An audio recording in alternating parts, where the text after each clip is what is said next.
Baginda Rasulullah Muhammad sallallahu alaihi wasallam pada suatu ketika ditanya, "Fa ayyus shadaqati afdal?" Sedekah apakah yang paling utama? Qala shadaqatun fi Ramadan. Beliau menjawab, sedekah yang dilakukan pada bulan suci Ramadan. Hadis riwayat Imam Tirmidzi.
Assalamualaikum warahmatullahi wabarakatuh.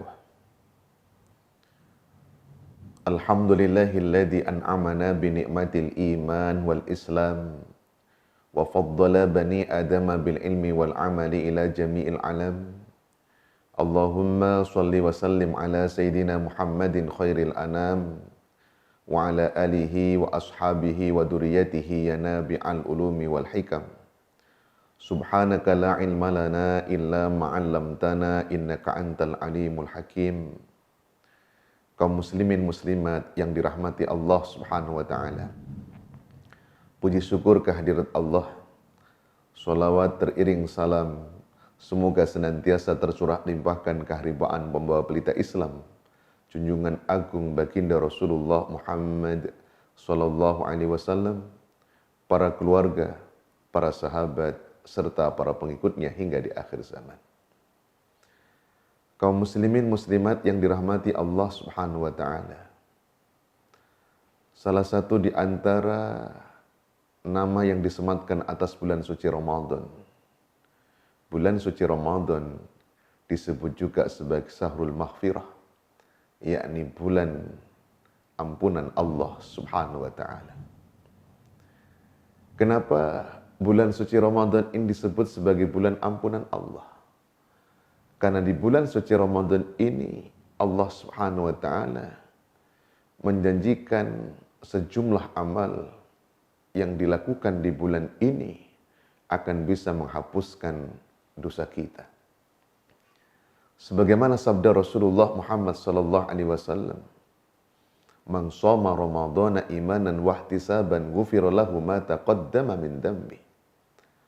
Barang siapa yang melaksanakan ibadah puasa di bulan suci Ramadan dengan iman dan mengharapkan ridho Allah, maka akan diampunkan dosanya yang telah lalu. Begitu juga dalam hadis yang lain, Allah Ta'ala menjelaskan, "Man qama Ramadhana imanan wa ihtisaban ghufira lahu ma taqaddama min dhanbi." Barang siapa yang melaksanakan ibadah salat di malam Ramadan dengan iman dan mengharapkan ridho Allah, maka akan diampunkan dosanya yang telah lalu. Dan beberapa sabda Rasulullah Muhammad sallallahu alaihi wasallam yang lainnya menunjukkan tentang bahwa bulan suci Ramadan memang sebagai bulan ampunan Allah Subhanahu wa taala. Maka di bulan suci Ramadan ini momentum yang tepat kita bersama untuk menjemput ampunan Allah. Salah satu di antaranya adalah dengan cara bertaubat ke hadapan Allah Subhanahu wa taala. Karena Allah taala memerintahkan kepada kita sebagai orang yang beriman selalu dan senantiasa bertaubat ke hadapan Allah Subhanahu wa taala. Ya ayyuhalladzina amanu tubu ilallahi taubatan nasuha. Wahai orang-orang yang beriman, bertaubatlah kalian kepada Allah dengan taubatan nasuha. Sahabat Umar bin Khattab ketika menjelaskan apa yang disebut dengan taubatan nasuha itu, beliau mengemukakan taubatan nasuha adalah orang yang bertaubat dari dosa dan dia tidak mengulangi perbuatan dosa itu lagi. Oleh sebab itu, kalau orang sudah benar-benar bertaubat dan dia tidak mengulangi perbuatan dosa itu lagi, lalu kemudian Allah terima taubatnya, maka baginda Rasulullah menjelaskan dalam sabdanya, at-taib anid dunub kaman la dzambalahu. Orang-orang yang bertaubat dari dosa-dosa dan taubatnya diterima Allah, maka ia seperti orang yang tidak pernah berbuat dosa itu. Hal ini menunjukkan kehadapan kita betapa Allah Subhanahu wa taala memberikan kita sebagai seorang hambanya untuk bertaubat atas dosa-dosa yang kita lakukan, untuk bertaubat atas maksiat-maksiat yang kita perbuat. Kalau kita taubat dengan taubat yang sungguh-sungguh, dengan taubatan nasuha, maka Allah akan ampunkan terhadap dosa-dosa kita. Pertanyaannya, lalu bagaimana agar taubat kita diterima di sisi Allah? Bagaimana sesungguhnya cara agar kita bisa melaksanakan taubat yang benar-benar masuk dalam kategori taubatan nasuha itu? Imam Nawawi menjelaskan bahwasanya ada 3 syarat orang untuk menjadi pribadi yang benar-benar taubatnya sebagai taubatan nasuha. Apa saja 3 syarat orang yang bertaubat itu agar taubatnya benar-benar diterima di sisi Allah dan termaktub sebagaimana dalam ayat tadi sebagai taubatan nasuha? Yang pertama adalah al-iqla. Artinya dia benar-benar telah meninggalkan perbuatan dosa yang dia taubati itu. Kalau hari ini dia bertaubat dari minum-minuman keras, maka saat ini dia telah berhenti untuk minum minuman keras itu. Kalau hari ini dia bertaubat dari perbuatan judi, maka dia berhenti dari perbuatan judi itu. Kalau dia hari ini bertaubat dari perbuatan zina, dia berhenti dari perbuatan zina itu. Kalau dia bertaubat hari ini, karena selama ini dia tidak sholat, maka sekarang dia menjadi orang yang rajin sholat. Inilah syarat taubat yang pertama. Adalah al-iqla. Maknanya berhenti dari perbuatan maksiat yang telah dia taubati itu. Kemudian yang kedua adalah an-nadmu. Ada penyesalan dalam dirinya. Oleh sebab itu, menyesali terhadap dosa-dosa yang telah kita perbuat. Menyesal atas kemaksiatan yang pernah kita lakukan. Termasuk adalah syarat dari taubat itu sendiri.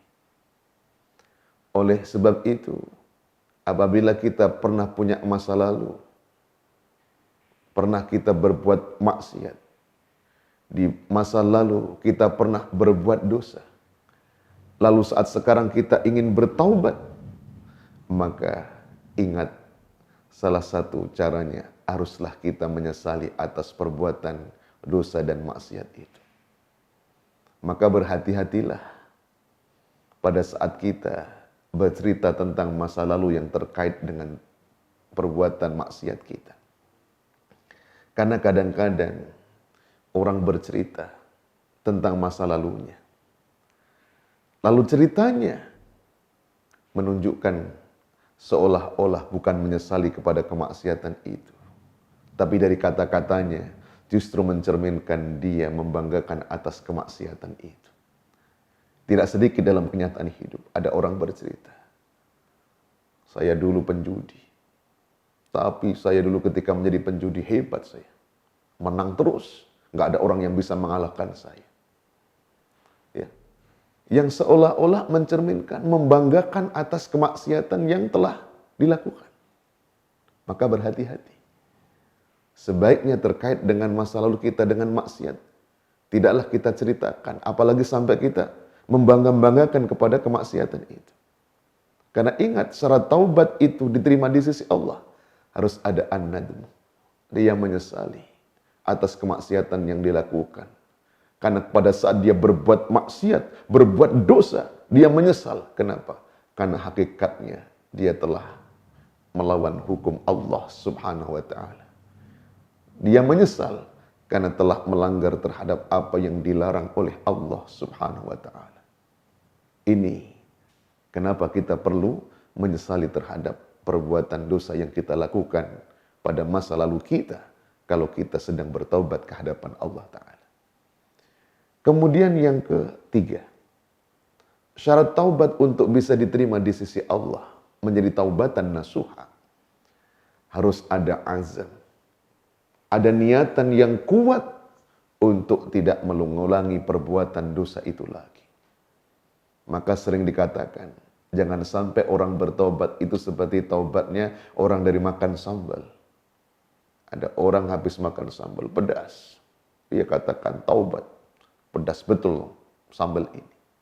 Tapi kadang-kadang seminggu kemudian, begitu nikmatnya dia makan dengan sambal yang pedas ini, diulang lagi. Diulang lagi. Dalam urusan maksiat juga begitu. Kalau kita mengaku bertaubat kepada Allah Ta'ala, harus ada komitmen yang kuat dalam lubuk hati kita untuk tidak mengulangi perbuatan maksiat yang kita taubati. Harus ada azam, ada keinginan kuat tidak mengulangi perbuatan dosa itu lagi. Kemudian kata Imam Nawawi, kalau itu berkaitan dengan dosa kita terhadap sesama manusia dan kita ingin bertaubat, maka di samping 3 syarat yang kita sebutkan tadi, ditambah syarat yang keempat. Apa? Meminta keridhaan kepada orang yang pernah kita zolimi. Jadi, dosa itu terbagi 2. Kalau itu terkait dengan Allah, namanya hukukullah. Dosa-dosa kita terkait dengan Allah. Syaratnya cukup 3 tadi. Tapi kalau dosa kita terkait dengan manusia, pernah kita mungkin mengambil harta orang tanpa hak. Pernah kita mungkin memfitnah orang tanpa hak. Untuk bisa mendapatkan taubatan nasuha, kata Imam Nawawi, maka kita diperintahkan untuk meminta keridhaan kepada orang yang pernah kita zolimi. Baik itu terkait dengan harga dirinya, terkait dengan hartanya ataupun keluarganya. Kita hendaknya minta maaf kepada mereka, minta keridhaan, baru taubat kita bisa diterima di sisi Allah Subhanahu wa Ta'ala. Oleh sebab itu, kaum muslimin muslimat yang dirahmati Allah, kalau 3 hal ini kita lakukan, maka insya Allah dosa kita diampunkan oleh Allah Subhanahu wa Ta'ala. Walaupun dosa kita mungkin banyak. Karena sadarilah, baginda Rasulullah Muhammad sallallahu alaihi wasallam mengkisahkan dulu pada masa sebelum Rasulullah Muhammad sallallahu alaihi wasallam, pada satu zaman dikisahkan ada orang yang telah membunuh 99 nyawa manusia. Lalu kemudian ada keinginan bertaubat. Datanglah pada orang yang paling alim di zaman itu, pada seorang rahib, seorang pendeta. Wahai orang alim, hidupku bergelimang maksiat, bergumul dengan dosa. Masih adakah pintu taubat bagiku? Kata orang alim ini, dosa apa yang kau perbuat? Aku telah membunuh 99 nyawa manusia. Masih adakah pintu taubat bagiku? Orang alim ini menjawab, tidak ada. Akibatnya apa? Pemuda ini emosi. Lalu orang alim yang ada di hadapannya ini dibunuh sekalian. maka kemudian 100 orang telah dibunuhnya. Hasrat taubatnya muncul kembali. Datang pada orang alim yang lain dengan pertanyaan yang sama. Lalu kemudian orang alim yang kedua mengatakan, dosa apa yang kau perbuat? Aku dengan tanganku sudah membunuh 100 nyawa manusia. Masih adakah pintu tobat bagiku? Kata orang alim yang kedua, masih ada pintu tobat bagimu. Cuma aku sarankan kepadamu, tinggalkanlah kampung halaman, pergilah engkau ke sebuah kampung yang di situ banyak orang soleh. Engkau bisa memperbaiki dirimu. Maka orang ini pun kemudian meninggalkan kampung halamannya, menuju ke kampung yang ditunjukkan.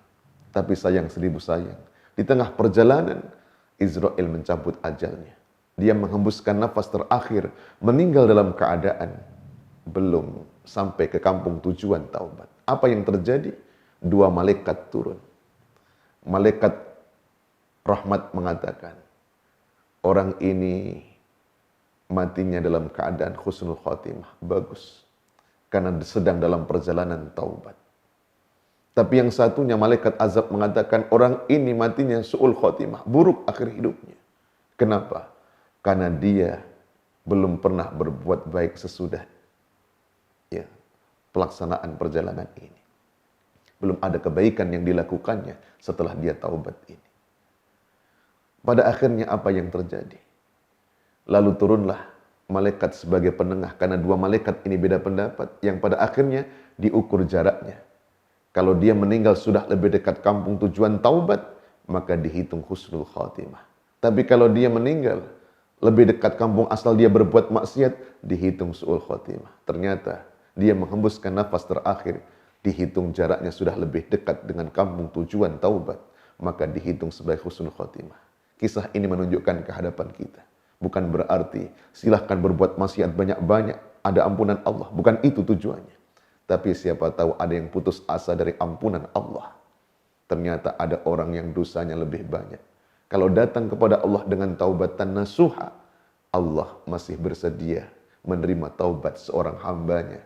Mudah-mudahan ini akan memotivasi kita semua untuk senantiasa terus optimis bertaubat kepada Allah Subhanahu wa taala. Terima kasih atas segala perhatian. Mohon maaf atas segala kekhilafan. Wassalamualaikum warahmatullahi wabarakatuh. Subhanal Malikil Ma'bud, Subhanal Malikil Mawjud, Subhanal Malikil Hayyil Ladzi la yanamu wa la yamutu wa la yafutu abada. Subuhun Qudus Rabbuna wa Rabbul Malaikati wal Ruh. Subhanallah walhamdulillah wa la ilaha illallah wallahu akbar. Wa la hawla wa la quwwata illa billahil aliyyil azim. Allahumma salli ala sayyidina Muhammad. Allahumma salli ala sayyidina habibina wa syafi'ina wa zuhrina wa maulana Muhammad. Sallu sunnata tarawih rak'ataini jami'atan rahimakumullah.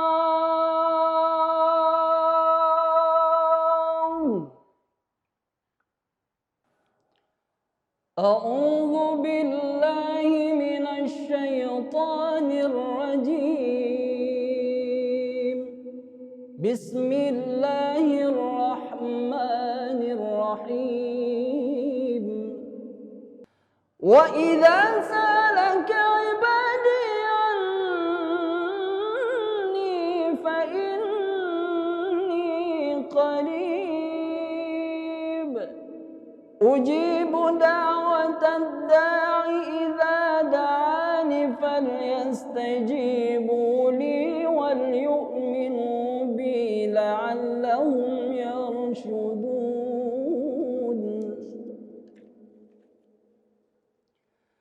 أحل لكم ليلة الصيام الرفث إلى نسائكم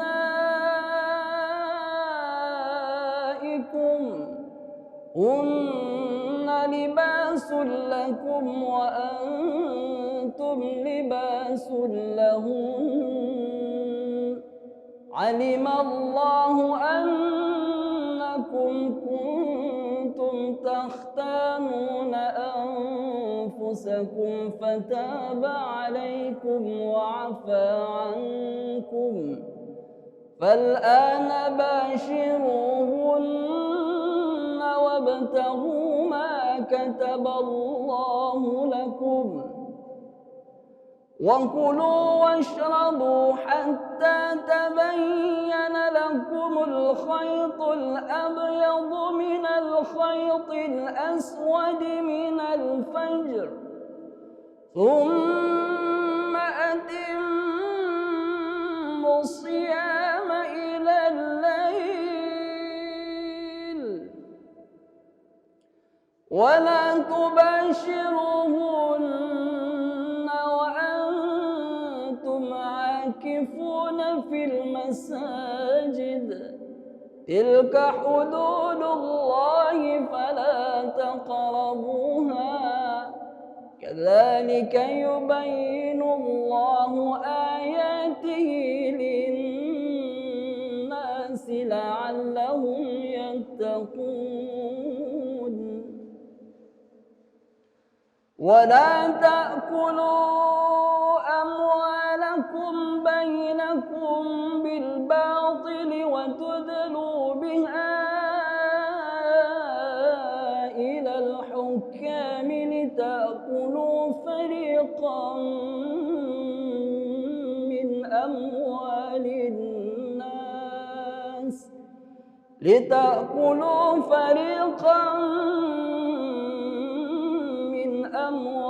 الناس بالإثم وأنتم تعلمون. صدق الله العظيم.